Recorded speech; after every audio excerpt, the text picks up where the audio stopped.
ओशो ने बताया है कि जो प्रीति 3 तलों पे करते हैं। एक तो अपने छोटों से, जिसको स्नेह कहते हैं, अपने समतल पे प्रेम, और अपने से बड़े गुरु के साथ श्रद्धा, और भक्ति को उन्होंने उससे भी ऊपर बताया हुआ है।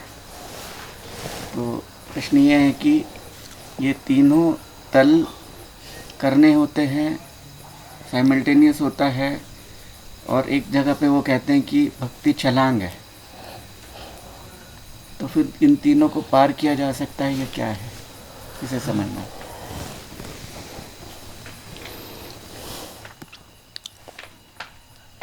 स्नेह, प्रेम, श्रद्धा, भक्ति, समझाने के तरीके हैं।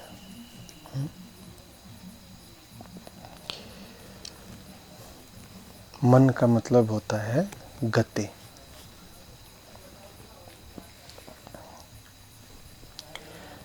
या तो वो किसी दिशा में बढ़ता है क्योंकि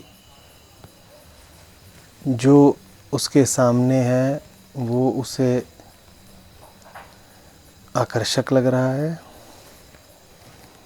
या वो किसी दिशा से भागता है क्योंकि जो उसके सामने है उससे उसे भय या विकर्षण हो रहा है। गति के यही 2 कारण होते हैं, या तो राग या द्वेष, या तो आकर्षण या विकर्षण।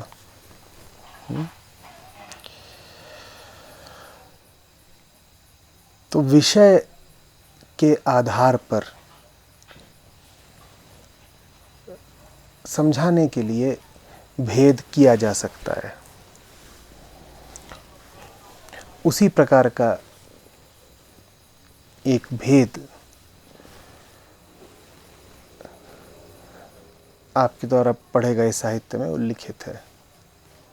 आपने कहा जिसके प्रति तुम्हें आकर्षण है, यदि वह तुमसे आयु में छोटा तो कह दो स्नेह।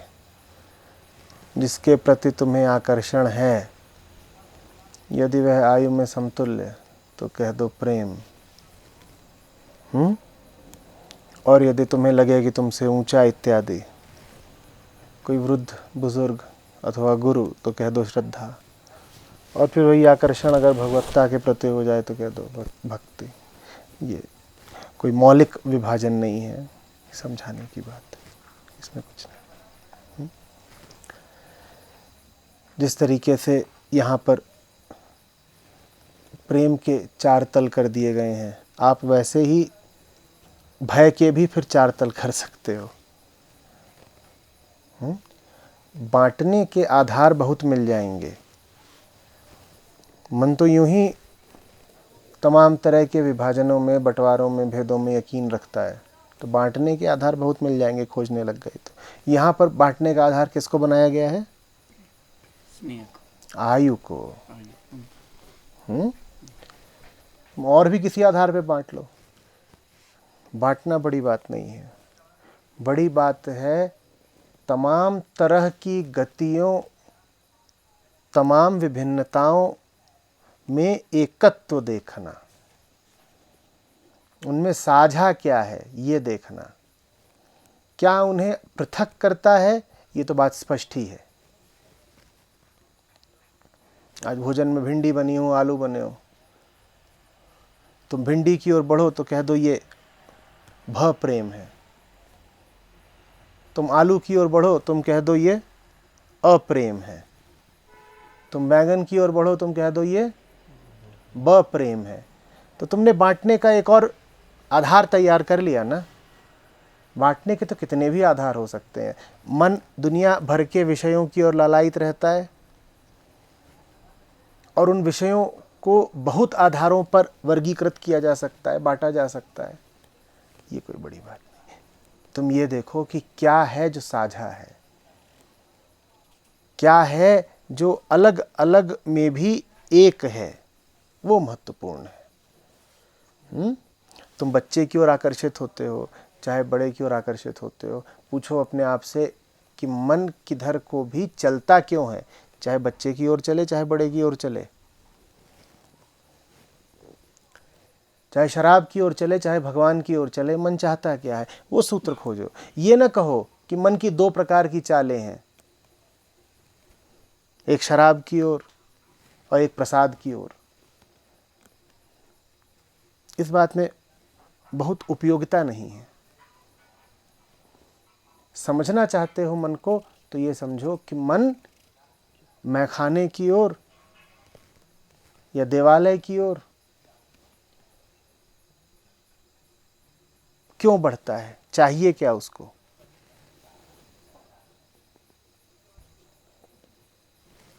समझ रहे हैं? क्या चाहिए?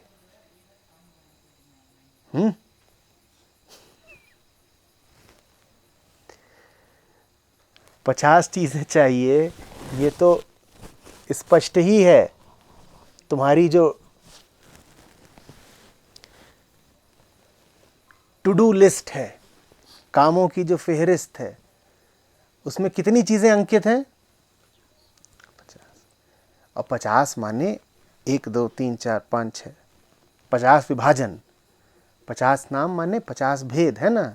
तो भेद तो है ही हैं। तुम कहते हो आज दिन भर में ये सब कुछ निपटाना है, इसको निपटाना, इसको निपटाना है, इसको निपटाना, इसको निपटाना, इसको निपटाना, इसको निपटाना, इसको निपटाना। तो भेद है, ये तो हमें पता ही है।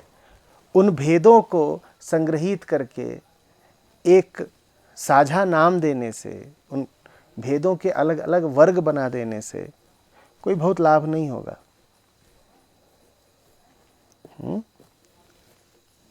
तुम तो ये पूछो कि सारे भेदों के बीच अभेद क्या है, सारे भेदों के बीच ऐसा क्या है जो अखंड है, अटूट है, अभेद है। क्या चाह रहे हैं हम? जो हम चाह रहे हैं वो हमें भिन्न भिन्न दिशाओं में दौड़ा रहा है। इन भिन्न भिन्न दिशाओं में अभिन्न क्या है वो खोजो। जीवन अगर माला है तो उस पर न जाने क्या क्या पिरोया हुआ है, पत्थर भी, फूल भी, मोती भी, माणिक भी, सब कुछ अलग अलग। माला का हर मन का अलग है दूसरे मन के से। तुम तो ये खोजो कि वो साझा धागा कौन सा है जो समस्त मनकों के नीचे है, सबको जोड़ रहा है, लेकिन दिखाई नहीं देता। एकत्व तो तलाशो, बुनियाद तलाशो। घर में कमरे अलग अलग हैं, बुनियाद। आसमान में बादल अलग अलग हैं, आकाश एक। अब जो इनको चाहिए वही हमको चाहिए। विभाजन करना तो बहुत आसान है, क्या देंगे, ये तो कीड़े हैं, घास चाहिए होगी, नहीं कुछ और चाहिए होगा। और हम तो मानव हैं, तो हमें ज्ञान चाहिए। मज़ा तो तब आए जब हम कहें कि भाई जिस तलाश में तू भटक रहा है वैसी ही हमारी भी है, जो प्यास तेरी है वैसी ही हमारी भी है। तुम्हें क्या लग रहा है? आप मेरे पास आए हो, ये मेरे पास आया है, अलग अलग कारण से आए हो। वो सब ऊपर ऊपर अलग है कारण, भीतरी कारण एक है। सबको तृप्ति चाहिए, सबको सोना है, सबको शांत होना है, इसे भी शांत होना है, आपको भी, मुझे भी, सबको। पर सब अपनी अपनी प्रकृति के अनुसार, अपने अपने मन, बुद्धि और संस्कारों के अनुसार तृप्ति के अलग अलग ठिकाने ढूंढ लेते हैं, तृप्ति के अलग अलग माध्यम ढूंढ लेते हैं। चीज एक ही चाहिए, तलाश अलग अलग है। कोई घूम रहा होगा प्रचंड ज्ञानी, क्या रहा होगा ज्ञान बहुत हो गया, अब बस परमात्मा की तलाश है। उसमें और इसमें कोई अंतर है?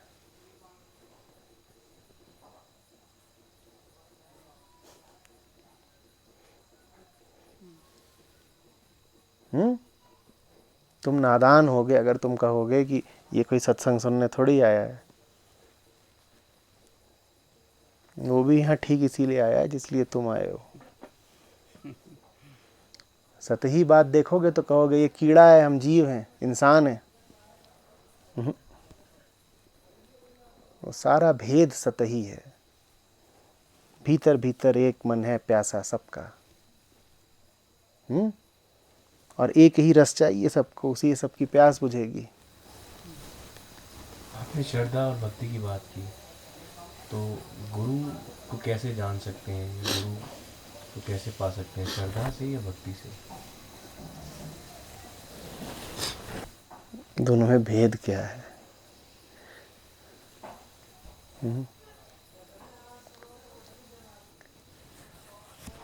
भेद तो बताओ।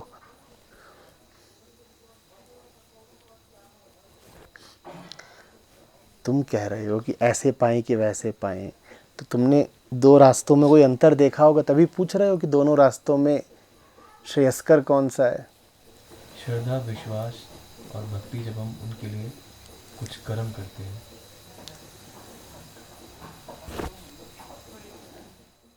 कुछ नहीं, कोई भेद नहीं। शब्द जाल में मत उलझा करो। मेरा 2/3 काम तो यही रहता है कि जो इधर उधर उधर 50 शब्द पकड़ लिए जाते हैं। सुबह देखा नहीं था प्रेम, प्रेम योग, अरे कोई अंतर नहीं है भाई। क्या हमारा खेल निरंतर का है और तुम ले आते हो अंतर ही अंतर। श्रद्धा और भक्ति अलग कब से हो गए? देखने की दिशा अलग होती है। उधर से देखो तो श्रद्धा, इधर से देखो तो भक्ति, वस्तु तो एक ही है ना।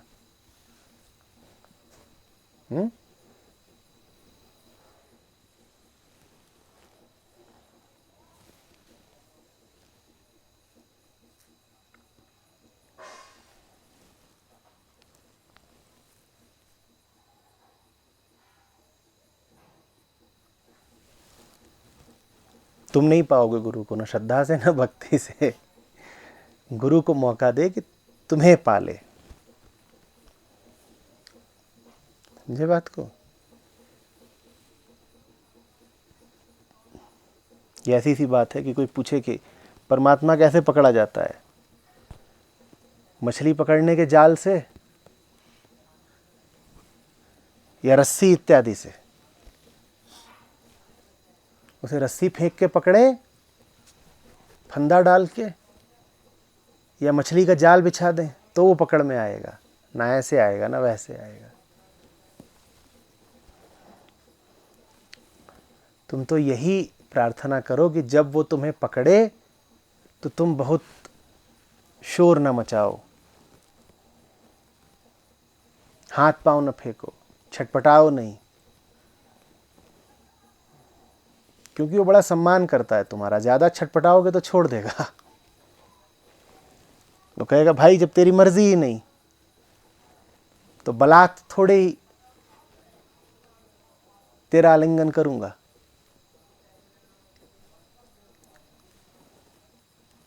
प्रेम में मनुहार चल सकती है और उठना मनाना चल सकता है, थोड़ा धकियाना भी चल सकता है, पर जबरदस्ती तो नहीं चलती ना।